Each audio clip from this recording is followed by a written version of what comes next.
I am still pushing for us to achieve a big deal.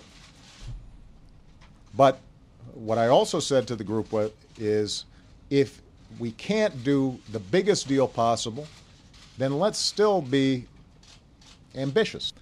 And that we can actually accomplish without huge changes in revenue or significant changes in entitlements, but we could still send a signal that we are serious about this problem. The fallback position, the third option, and I think the least attractive option, is one in which we raise the debt ceiling, but we don't make any progress on deficit and debt. Because if we take that approach, this issue is going to continue to plague us for months and years to come. This is not some abstract issue. These are obligations that the United States has taken on in the past. The Congress has run up the credit card, and we now have an obligation to pay our bills. If we do not, it could have a whole set of adverse consequences. We've identified over $1 trillion in discretionary cuts, both in defense and domestic spending. That's hard to do.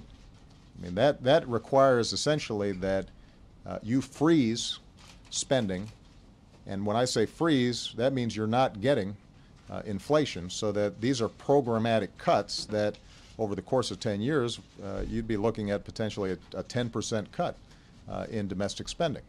Now, if you then double that number, you're then at that point really taking a big bite out of programs that are really important to ordinary folks.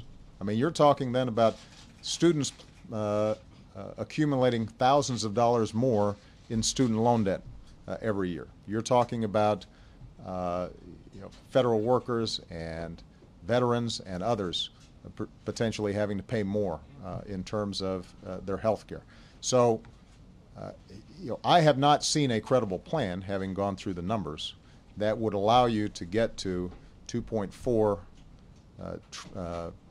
trillion without really hurting ordinary folks. Some of the balanced budget amendments that have been floating up there, this cap or cut, cap, and balance, for example, when you look at the numbers, what you're looking at is cuts of $500 billion below the Ryan budget in any given year.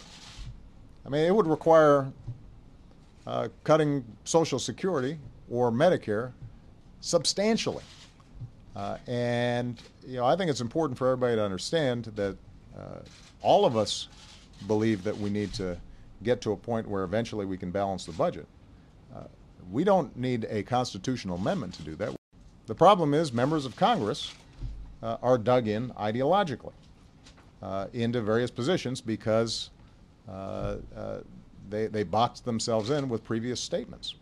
And so this is not a matter of the American people knowing what the right thing to do is. This is a matter of Congress doing the right thing and reflecting the will of the American people.